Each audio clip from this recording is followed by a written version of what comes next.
పాత్రికేయులు, మా media people and విలేకరులు, సీనియర్ రిపోర్టర్లు అండ్ జర్నలిస్టులకి నా యొక్క వందనాలు.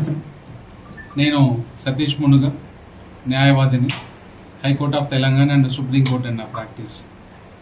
నేను చిన్నప్పుడు చదువుకున్నప్పుడు లా కాలేజీలో 3 అంతస్తుల బిల్డింగ్లోనే కాలేజు అయిపోవాల్సి వచ్చింది. 3 సంవత్సరాల డిగ్రీ నాకు క్యాంటీన్ కూడా లేదు ఆ టైంలో. చదువుకున్నప్పుడు ఏమన్నా కావాలంటే ఒకరు చెప్పేవాళ్ళు లేరు, ఒక కరెక్ట్ మార్గం లేదు నాకు. కానీ అడ్వకేట్ కావాలనే కసి మాత్రం చాలా ఉండే.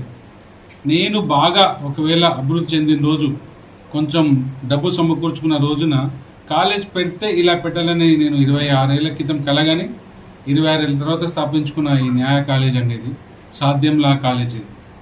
ఇది 3.5 ఎకరాలు ఎందుకు పెట్టడం జరిగిందంటే, మా పిల్లలకి ఇక్కడ స్పోర్ట్స్ ఉండాలి, మా కాలేజ్ పిల్లలకి ఇక్కడ స్పోర్ట్స్ క్లబ్ ఉండాలి, ఒక కోర్ట్ అంటూ రూమ్లో కాకుండా 3 కోర్ట్ హాలే ఉండాలి, వాళ్ళకి ప్రాథమిక వసతులు ఉండాలి, మంచి లాబీ ఉండాలి, మంచి క్యాంటీన్ ఉండాలి, హైజీనిక్ ఫుడ్ ఉండాలి, హైజీనిక్ స్టడీస్ ఉండాలని ఒక ఇండియన్ ఫేమస్ లైబ్రరీ తీసుకొస్తున్నాను. ఇప్పుడే మా గోగే నీరజ్ వచ్చిపోయాడు. అలాంటి లైబ్రరీ ఇక్కడ స్థాపించి అలాంటి విద్యార్థులను తయారు చేయడానికి ఇంత దూరం వచ్చి ఇక్కడ సాధ్యం లా కాలేజ్ పెట్టడం జరిగిందని. ఈరోజు ఈ 5 జూన్ ఎందుకు ఓపెన్ చేశానంటే, 20వ తారీఖు నాడు మా మెయిన్స్కి వెళ్తున్న జడ్జులకి వాళ్ళకు కూడా ఒక అవకాశం ఇచ్చి ఫ్రీ కోచింగ్ ఇవ్వాలని ఈ ఇనాగ్రేషన్ వర్క్షాప్ కూడా పెట్టుకున్నాను. ఉచిత వర్క్షాప్ అనేది విత్ భోజనం కూడా వాళ్ళకి.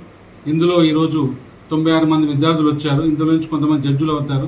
ఇది నేను 2009లో పెట్టుకున్న జ్యుడిషియల్ అకాడమీ, సాధ్యం లా ప్రొఫెషనల్ అకాడమీ ముందు స్థాపించబడింది. ఈ రోజుకి సుమారు 300 మంది పైన సివిల్ జడ్జిలు ఉన్నారంటే తెలంగాణలో అది మా ఇన్స్టిట్యూట్ చదువుకున్న పిల్లలే అంటే గర్వంగా చెప్పుకోవచ్చు. అది వాళ్ళు ఇచ్చిన రేటింగ్ కూడా 5 out of 5 రేటింగ్ ఇచ్చారు గూగుల్లో. అలా ఒక చిన్న డ్రైవర్గా మొదలుపెట్టిన నా జీవితము, కారు తోలేవాడు కాలేజ్ కట్టి చూపించండి. ఈరోజు కారు